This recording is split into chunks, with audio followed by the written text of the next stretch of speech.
It's really an honor to be here and meet some new people who have such tremendous marketing insights and experience that I'm kind of humbled to be up here today, but they asked me to speak, so I will do my best.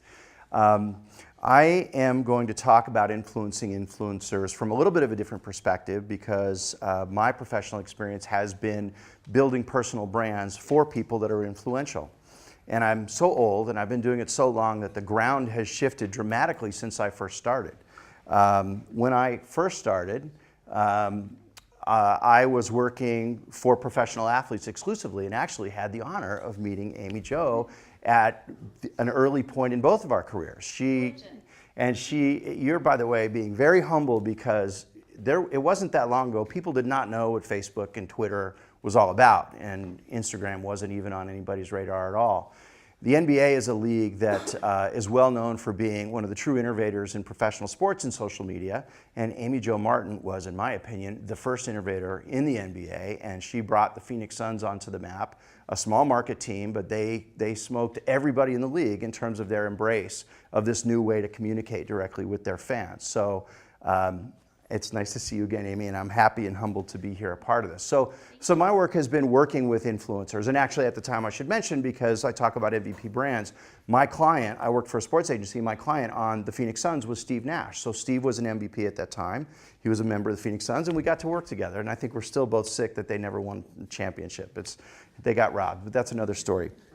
So I spend my time building personal brands for influencers.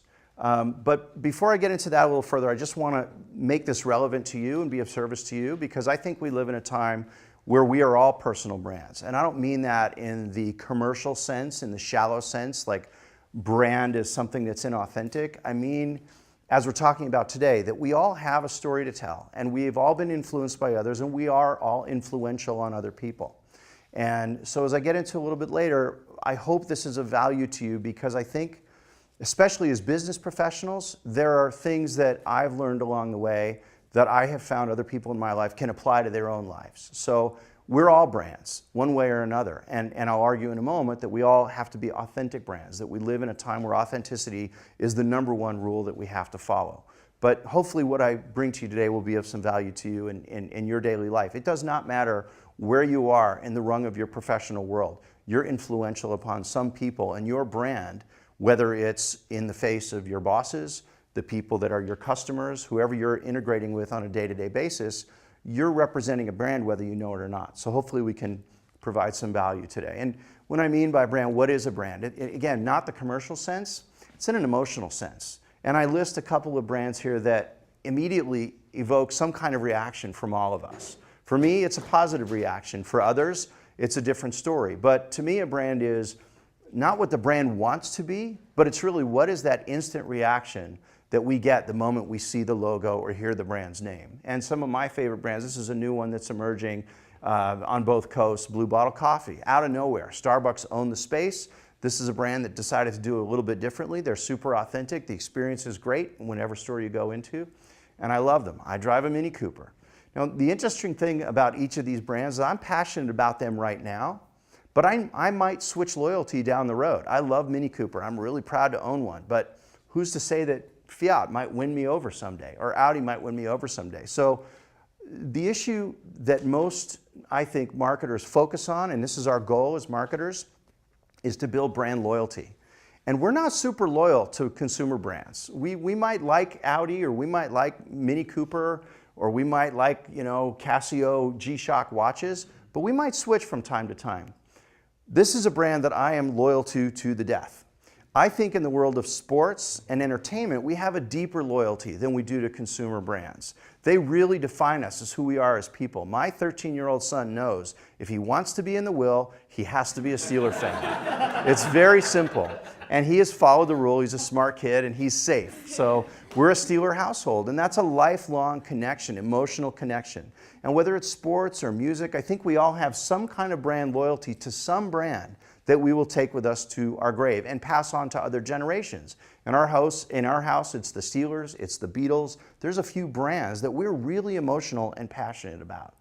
But people are brands also, and this is the work that I do. And when Amy Jo and I got to know each other early on, this was sort of a new thing that people were talking about, people as brands. Now it's really commonplace. Now it's almost overused. And that's why I try to be careful when I have this conversation with people, because I don't mean it in the cheapened sense of the word. But Derek Jeter has managed a professional career remarkably well. And he's a professional brand, and I think that he's a great brand because he's an authentic brand. I think he's always been who he is, and he's never let anybody down. In the world of sports marketing, there are other brands.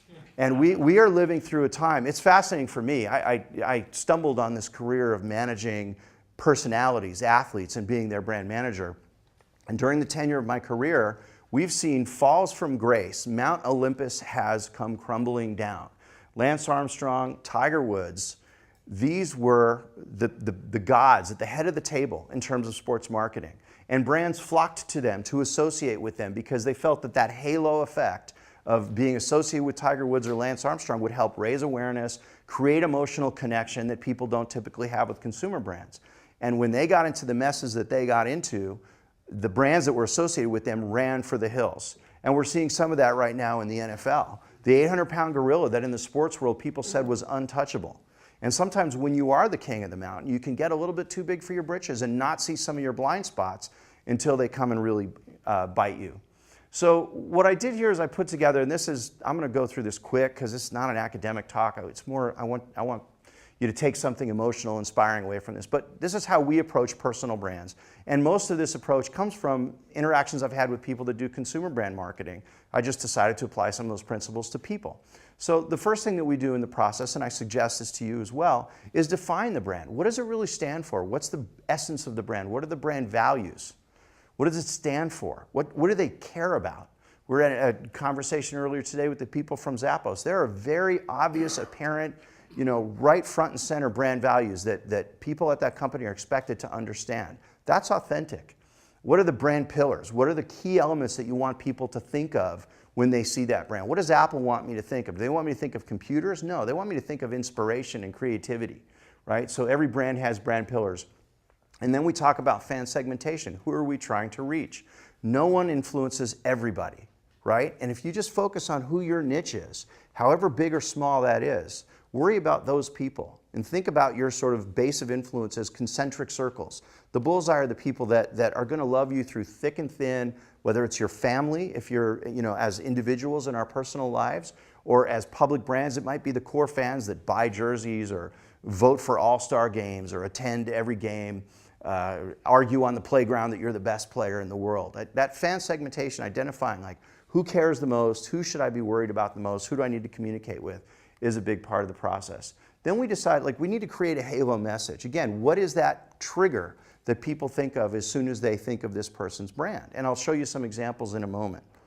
Then we develop branding tools. We go out, we map it out just like a brand would do. We create a brand map and we create a brand dashboard that includes analytics. How many followers does this person have? How engaged are they in their social media following? What's their sphere of influence? What are they known for? We create a dashboard that sort of gives us a 500-foot view of the brand. We create sales materials that we go to market with. And then we deliver the message. Right? So once you've done all this work, then you can go to market and start to tell your story through tools like public relations, the website, social media. These are all the tools that we create for our influencers. And the most important part is the feedback loop, is really listening to your audience. Who are the people that you're trying to listen to, and are you delusional about the message that you're actually delivering? Or are you actually participating in a dialogue, or some feedback? Are you listening to your followers, your fans, if you will? And are you responding to them when they're telling you maybe your message is inconsistent with what you think it is? So this is our brand building process. And I just listed a couple of quick examples of clients that I work with and take you through. This is a proactive process with Yao Ming. He came to the NBA and people said to me, you're never going to market him. He's tall, he's Chinese, he's way too foreign for this world. But what I knew about him, and I wanted other people to know, is that he's funny, he's charming, he's very intelligent, self-deprecating, humble. This is one of the nicest people I've ever met, one of the funniest people I've ever met. And we use those tools that I just mentioned to start telling his story, which we want it to be the approachable giant.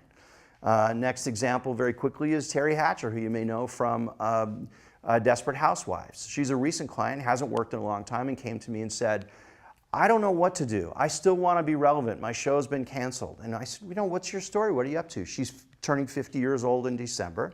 She's running a marathon, a triathlon, a Tough Mudder. If anybody knows what that is, it's something I'll never do in my life, like way beyond my reach.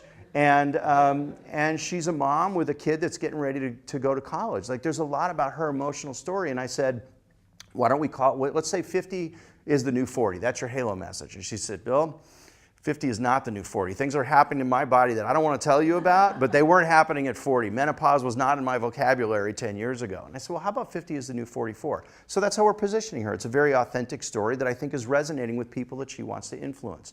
Then I have another client. No one's ever heard of her. Her name is Vicki Vlachonis. She's an osteopath and a pain management specialist to people like Gwyneth Paltrow and Cameron Diaz and Rupert Murdoch. She's got this amazing roster of people who can't live without her. Katy Perry goes on tour and she says, I need you for 2 weeks. You're coming with me. I can't tour without you. And we're now starting to brand her as people's chief wellness officer, someone who can take all this medical information that's out there, consolidate it for us, and help make our lives a little bit easier and help live a more pain-free life, a happier and more well-being integration into our life. So these are the clients that I work with. And just different examples of like being very specific about what does this brand stand for, who is it that they want to influence, and how can we be authentic. Speaking of authentic, I want to take you through a couple of rules that I think apply to all of us in terms of influencer marketing. Rule number one is that brands align with influencers to increase fan loyalty. I try to remind my clients this every single day. The reason that a company is going to hire you is because you as a person have a more authentic connection to your fan bases than a lot of consumer brands do. Consumer brands, as I said earlier, consumers will switch. Our loyalty wanes. But our emotional loyalty and connection to a lot of the influencers that we follow is a lot more authentic and lifelong. Rule number two, and Amy knows this better than anybody, we live in the age of transparency. Because of social media, everybody is a reporter. And this is why Lance Armstrong and Tiger Woods got in trouble, is that they were telling us lies. They painted stories that were not authentic. Tiger Woods said, I'm a married man, I'm devoted to my family, I love my wife. That's not the real story. Lance Armstrong said, I've never cheated. That's not the real story. And in this day and age, in my opinion, we live in the age of authenticity. I think this is the character trait that people care about more than anything else in our daily lives and in the devotion that we give to brands and to influencers. So it's really important to know, like, be authentic. You don't have to be what you want people to be or you think people that want you to be. You have to be yourself. Because the more authentic you are, and we live in this day and age, so much has happened in terms of having an African-American president, having gay marriage become this issue that's rapidly moving towards legality across the country. We can be authentic now, and it's what people expect of us. Most importantly, we have to understand the times that we live in. I'm fascinated by this thing. The first 10 years of the 2000s, on one end of it, you've got 9/11. On the other end of it, you have the recession. What happened to us during that time? I call that 10-year span as sort of the age of the Kardashians. Like, that's what represented us. There were books like Trading Up that people were reading, and talking about how everybody wants to have more this, bigger that. And the recession did something actually pretty amazing to us. I feel like, and we talk about this a lot. Times have changed. People are trading down now. We're simplifying. Our values have changed. Millennials, who all these brands are totally obsessed with, are demanding that the brands that they follow have engagement in the society. I heard this term that they're citizoomers, citizen consumers. Yes, they're still buying products, but the products that they buy, the decisions they make are telling their friends, their sphere of influence, a lot about them. Someone noticed the other night that I have this watch brand called Shinola, which is this amazing company that started from nowhere. The expression, excuse it, shit to Shinola. They started in Detroit, a city that was downtrodden, that was ruined. They built a watch company where no one else would go. I think that's fascinating, and I think it's a result of these times that we live in.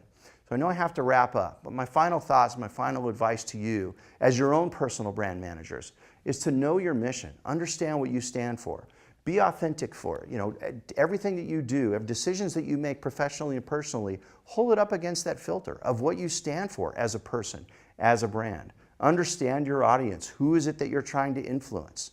What matters to them? Why do they follow you? Why do they listen to you? If you have a sphere of influence on social media, for example, followers are following you for a very specific reason. Don't fill their their news feeds with junk that's not relevant to why they follow you. Be authentic and know your audience. Finally, we live in the age of transparency and the age of authenticity, so my final bit of advice to you is to be you. Thanks for your time.